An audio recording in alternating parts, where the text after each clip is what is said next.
सतत काम, नाही कधीच आराम, विकलं नाही कधीच आपलं इमान, असा एकमेव अधिकारी या महाराष्ट्राची शान. एकच फक्त तो तुकाराम, एकच फक्त तो तुकाराम. संत तुकारामांबद्दल मी बोलत नाहीये. आजचे धडाडीचे IAS अधिकारी सन्माननीय तुकाराम मुंढेजी यांना कडक सॅल्यूट. 21 वर्ष IAS झाल्यानंतरची ही नोकरी आणि 25 बदल्या. म्हणतात ना, आपल्या भारताची परंपरा, भारताचा इतिहास काय सांगतो. आपला इतिहास प्रभू श्रीरामचंद्रांना 14 वर्षाचा वनवास, म्हणजेच आपल्या भारत देशात जो प्रामाणिकपणे राबतो त्याच्या नशिबात वनवास लिहिलेला आहे, हे आजही सिद्ध होत आहे. 21 वर्षात एखाद्या IAS अधिकाऱ्याच्या 25 बदल्या होऊ शकतात. इतकं आदर्श महाराष्ट्राशिवाय दुसरं राज्य कोणतंही नसेल, हे सांगताना खूप मनाला यातना होत आहेत. उपहासात्मक बोलतोय मी हे, कारण कमीत कमी असे एक 50 तरी IAS अधिकारी या महाराष्ट्राला हवेत. हो, जरूर पाहिजेत. त्याच्याशिवाय हा समाज, हे व्यापारी लोक स्वतःचं उखळ पांढरं करताना किती माणसं मरतायत, किती लोकांना कॅन्सर होतोय याची तमानं बाळगणारे हे लोक आणि त्यांना साथ देणारे, पाकिटं ॲक्सेप्ट करणारे हे पांढरे बगळे, तेच लोक विधानभवनात दिसत आहेत पैशाच्या जोरावर. व्हॅन देयर इज पॉवर, पैसा अपने आप आता है. पैसा आ गया तो पॉवर अपने आप कमा सकते हो. असं हे चक्र अव्याहतपणे सुरू आहे स्वतंत्र भारतामध्ये गेली 78 वर्ष.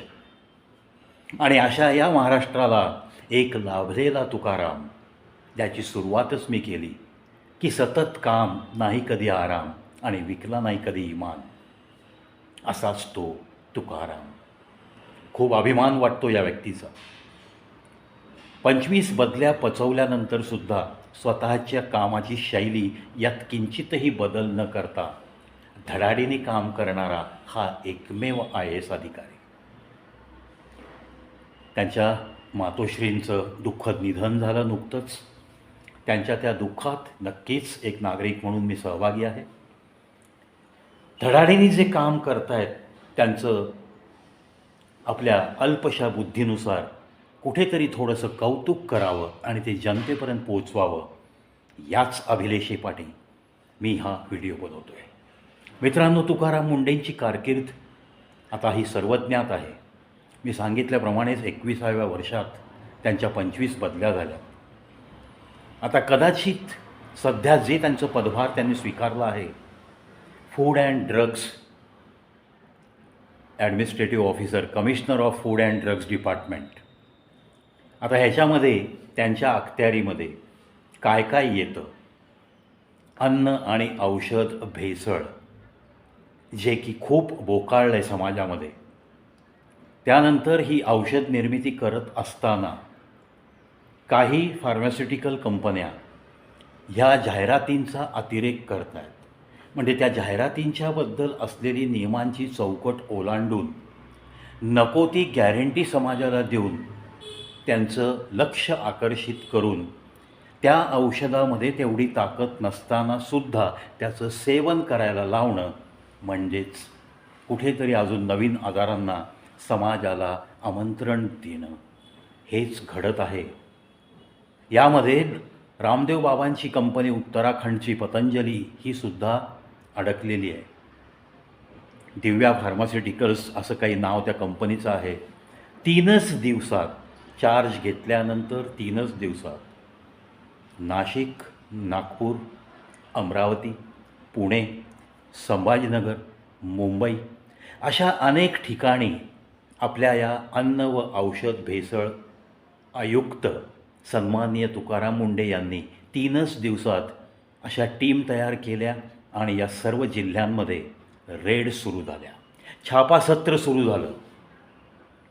मग ती कंपनी कोणाची आहे, कोणत्या बगळ्याच्या जवळचा तो माणूस आहे, काहीही यांना देणं घेणं नाही आहे आणि गरजच नाही आहे. त्या पोस्टवर बसलेल्या व्यक्तींनी असं काही पाहण्याची, घाबरण्याची गरजच नाही आहे. हां, त्याला स्वतःला हात ओले करून घ्यायचे असतील तर मात्र लगेच ती गरज निर्माण होते आणि त्याच पद्धतीने कामाची आखणी होते. आणि हेच घडले.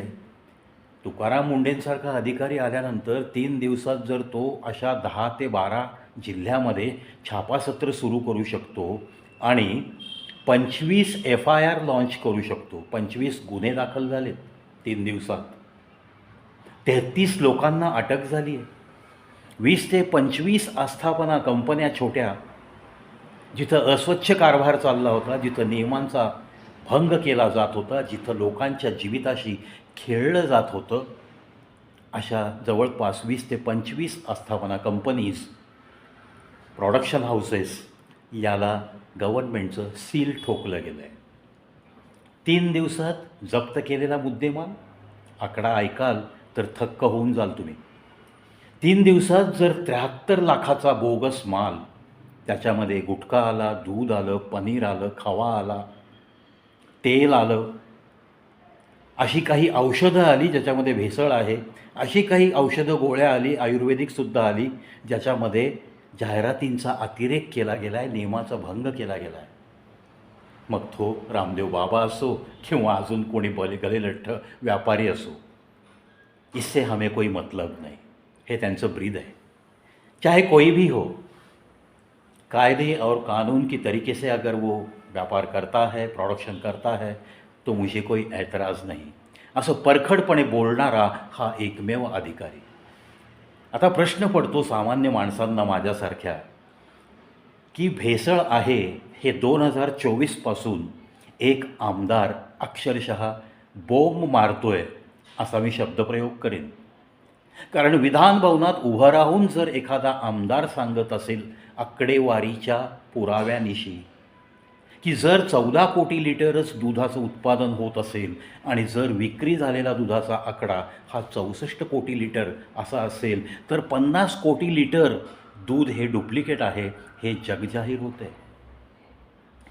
म्हणजेच अन्न व औषध प्रशासन या आयुक्तपदी आजपर्यंत जेवढ्या म्हणून आयुक्तांनी काम केलं, त्यांनी खरंच काम केलं का, हा प्रश्न नक्की निर्माण होतो. मग आता पूर्वी काम केलेल्या जर 25 अधिकाऱ्यांच्या कारकिर्दीवरती जर काही गालबोट लागणार असेल, जर त्यांच्या प्रॉपर्टीची सुद्धा चौकशी सुरू होणार असेल आणि त्यायोगे जर हा पदर काही मंत्र्यांपर्यंत पोहोचणार असेल, तर मंत्री या अधिकाऱ्याला त्या पदावर बसू देतील का? साधा बाळगोत प्रश्न. म्हणजे 3 दिवसात सरकारला पुन्हा माझी बदली करा असं सूचित करण्यासारखं धडाडीचं काम तुकाराम मुंढेंनी केलेलं आहे. अर्थात त्यांच्या आता 26व्या बदलीसाठी कदाचित सरकार दरबारी लॉबिंगसुद्धा सुरू झालं असणार आहे. कारण समाजामध्ये जेव्हा कोणतंही एखादं अनैतिक काम करायचं आहे, अगदी उदाहरणार्थ तुम्हाला सांगतो मी, आज फुगेवाडी आणि दापोडी इथं तुमच्या हातभट्टीमध्ये मिथेनॉल मिक्स झालं आणि 25 लोकांना प्राण गमवावे लागलेत. आजचा आकडा आहे 25, अजून काही लोक सिरियस आहेत. असे अवैध धंदे कोणाच्या बळावर सुरू असतात हो? जर तुम्हाला हातभट्टीचं प्रोडक्शन करणं बंदीच असेल तर या भट्ट्या लागतात कोणाच्या कृपेने? त्यामुळं या समाजामध्ये अशा ज्या काही घटना घडतात, जितके म्हणून भेसळीचे पदार्थ या बाजारामध्ये उपलब्ध होतात, मग ते पाम तेलापासून बनवलेलं गोडं तेल असो, रोज स्वयंपाकघरात लागतं आहे. अनेक फॅमिलीजमध्ये कॅन्सर पेशंटची वाढ झालेली आहे. दूध अत्यावश्यक आहे, त्याच्यामध्ये भेसळ आहे. दुधापासून बनवले जाणारे सगळे पदार्थ, पनीर, खवा, अर्थातच ह्या भेसळीच्या दुधातनं बनवतात, त्यामुळं ते पण हार्मफुल आहेत. मग अशा गोष्टींवरती कुऱ्हाड मारणारा हा अधिकारी सन्माननीय तुकाराम मुंढे यांनी जे धडाडीचं काम केलं आहे, 3 दिवसात 73 लाखाचा माल जप्त, 33 लोकांना अटक आणि 25 FIR लॉन्च करणाऱ्या या अगदी जांबाज अधिकाऱ्याला कविप्रविश्य यूट्यूब चॅनलचा कडक सॅल्यूट आणि आशा बाळगूयात मित्रांनो की समाजामध्ये कुठेतरी काहीतरी भेसळ हा प्रकार कमी होईल, तर या अधिकाऱ्याचा नक्की उपयोग झाला असंच आपल्याला वाटेल. ज्याप्रमाणे एका चित्रपटामध्ये अनिल कपूर हा एक दिवसाचा मुख्यमंत्री दाखवला गेला आहे आणि मग तो कसे धडाडीचे निर्णय घेतो तो पिक्चर तुम्ही पाहिला असेल, त्याच पद्धतीने ज्या पद्धतीने विजय थलापती आज एका फिल्म इंडस्ट्रीतला एक चांगला हिरो, तो आज तमिळनाडूमध्ये मुख्यमंत्री पदावर विराजमान झाला आहे, असं जर आपल्या महाराष्ट्रात तुकाराम मुंडेसारख्या व्यक्तीला जर सामान्य लोकांनी सपोर्ट केला आणि ते जर मुख्यमंत्री झाले, तर कोणाचे आणि किती लोकांचे धाबे दणाणतील आणि सगळे हे पॉलिटिशियन्स आज जिथे आहेत तिथून कुठे जातील याची फक्त कल्पना केलेली बरी. असो, या महाराष्ट्रात, आपल्या या भारत देशात या प्रामाणिक माणसांना प्रामाणिकपणे अशी उच्च खुर्ची मिळणं फार अवघड आहे, कारण वरती ही गिधाडं जी बसली आहेत ना, ती कधीही प्रामाणिक लोकांना सुधरू देणार नाहीत, इतपत त्यांनी माया जमवलेली आहे. आणि त्या मायेवरती माया करणारी सामान्य जनता पण खूप आहे हो. त्यामुळं हा इतका मोठा ड्रास्टिक चेंज, इतका मोठा बदल महाराष्ट्रात तरी घडणार नाही. पण अपेक्षा करूयात ॲटलिस्ट एक वर्ष तुकाराम मुंडे साहेबांना अन्न आणि औषध प्रशासन याचा आयुक्तपदी राहता यावं, याच प्रार्थना तुम्ही रोज रात्री झोपताना तुम्ही आम्ही सगळ्यांनी करूयात. म्हणजेच या पॉलिटिक्समधल्या जी काही धेंडं आहेत, ज्यांचे काही हुकमी एक्के अशा व्यापारामध्ये मशगूल आहेत आणि विनासायास कोट्यवधीची माया जमवून आपल्या तुमच्या आमच्या आरोग्याशी खेळत आहेत, त्यांचा कधीतरी पर्दाफाश व्हावा म्हणून ॲटलिस्ट एक वर्ष तुकाराम मुंडेंना अभय मिळावं, याच पदावर कार्यरत राहण्याची शक्ती मिळावी आणि त्यांना कुणीही तिथून हलवू नये, याच सदिच्छा आणि याच प्रार्थना. पुन्हा एकदा तुकाराम मुंडे साहेबांना कडक सॅल्यूट.